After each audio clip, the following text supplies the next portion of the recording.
104.5 The Team, your home for New York sports, ESPN Radio in Albany, and we've got Darren Rovell with us now. Darren, before we get into the really meaty stuff, I've been loving your Twitter today. You're feeling a little nostalgic. 16 years with ESPN? Yeah, well, in 2000 I was 21 and was a college kid at Northwestern and started a sports business radio show and was able to trick enough people within the business to get on my radio show to talk about the business of sports that I thought, hey, maybe we could take this to the bigger level. And there was a couple guys there that thought it was a great idea, and I got hired 7 days after I graduated, and I was there for 6 years. I went to CNBC for 6 years, and I've been back for 4. So I was rummaging through my archives and found my horrific PowerPoint presentation. Well, it couldn't be too horrific. Congratulations on 16 years, man. Thank you. So let's get right to the meat of it. You broke the story about the UFC being for sale. Tell us more. Yeah, there had been rumblings back in March, that there was a potential sale on the horizon and that someone was asking for $6 billion. I had not been able to confirm it. I was paying attention at the time. And over the next couple months, actually, I was just quietly asking around until the point where we were able to get 5, independent people saying that they had seen pieces of it, of the deck, or had known about it. And we were able to get who the bidders were. And so it came down to, last Thursday, I texted Lorenzo Fertitta. He didn't get back to me. And then on Monday, we basically went to the UFC and told them what we had, that we knew that they had hired at least 2 investment banks to explore a sale. Yeah. And that they were valuing it in between $3.5 and $4 billion. And there were some heavy hitters in there, and I fully expected a guy like Dana White to say that it wasn't true, and sure enough, he did. But we stand by every word in our story. Nothing's been changed. Nothing's been retracted, and we've learned more since our story, in fact.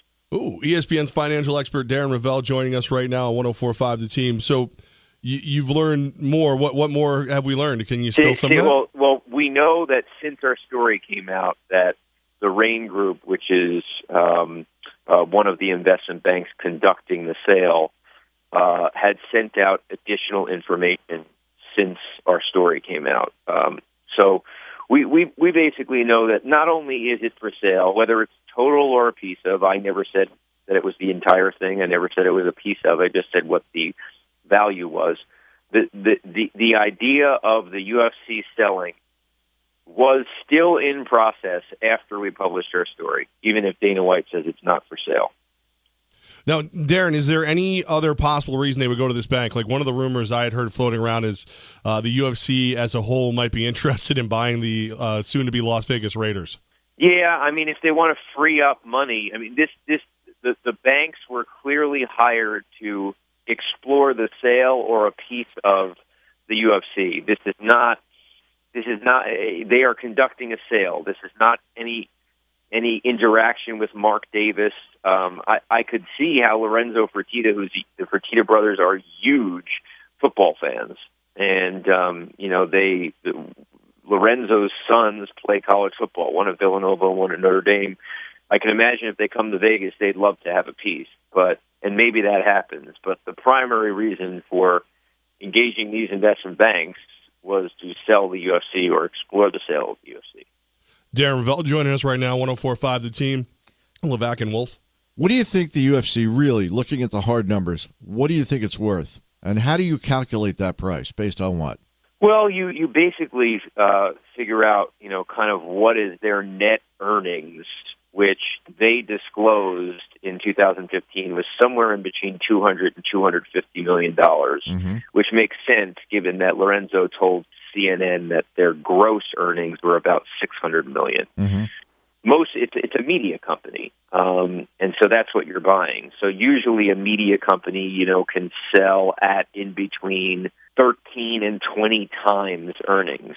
So that's how you can get to a $4 billion number. It's not too crazy.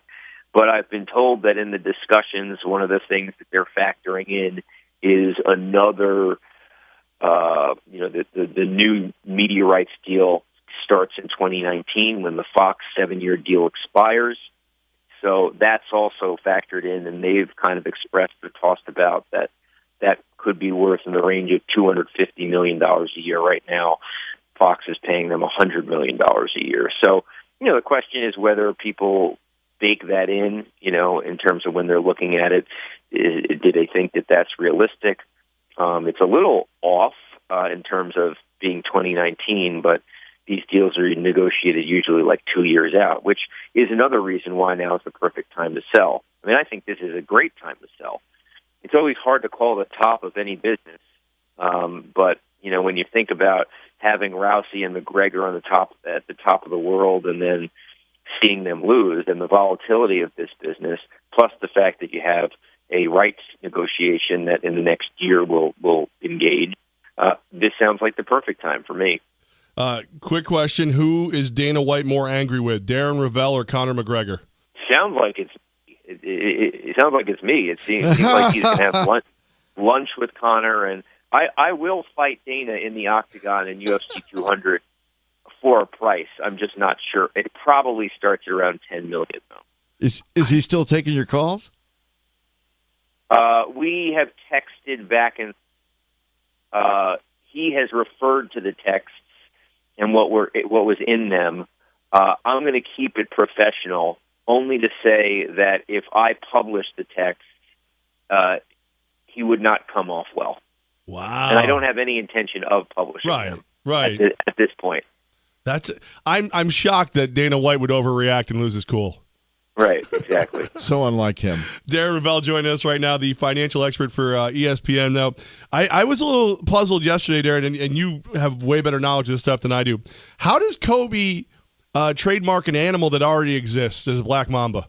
Yeah, I mean, there's 13 trademarks.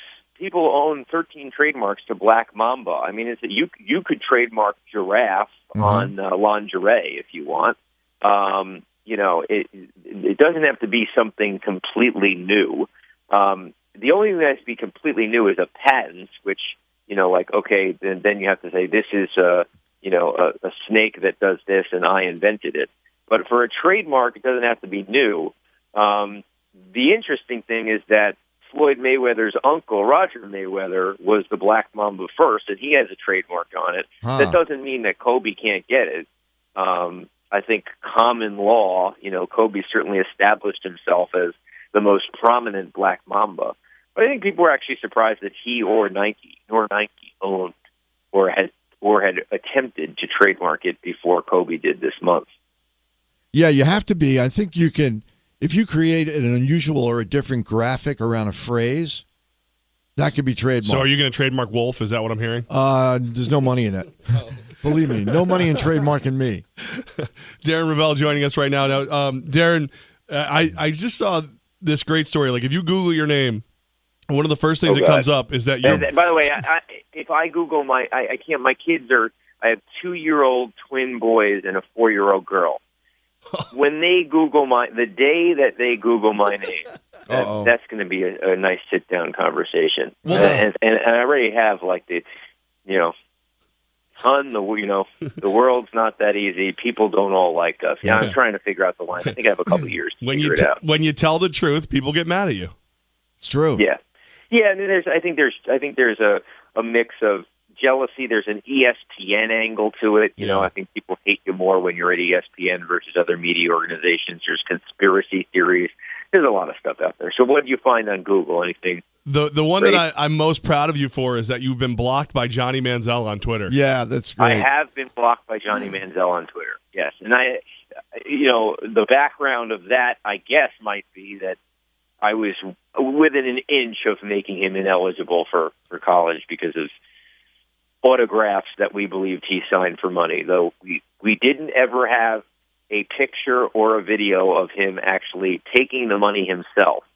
But it did result in a half-game suspension in his year after his Heisman win. So I'm assuming that's why he blocked me. There was never anything back and forth or evil between us. And I believe that his drinking started because of this tension. Yeah, it's all. Yeah, you're the. Yeah, root. no, I don't. I do not think so. Though it is strange to me. I mean, a lot of people say, "Oh, this is about." Luckily, I'm not close to anyone with alcohol or drug addiction, whatever it would be.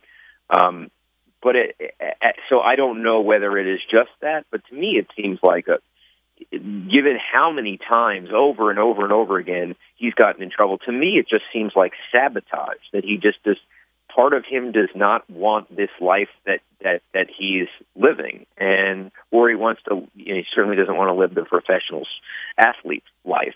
So he's kind of hard to follow for me, who I believe I'm a rational human being. It's kind of hard to see how many chances he's gotten, and I hope for him. I don't like where this is heading, just from a personal standpoint. Yeah, I agree. Yeah, I couldn't agree more. Darren Rovell, ESPN expert of financial matters. We appreciate your time today. Thanks for clearing up a little bit of the UFC no stuff. Problem. Take care, guys.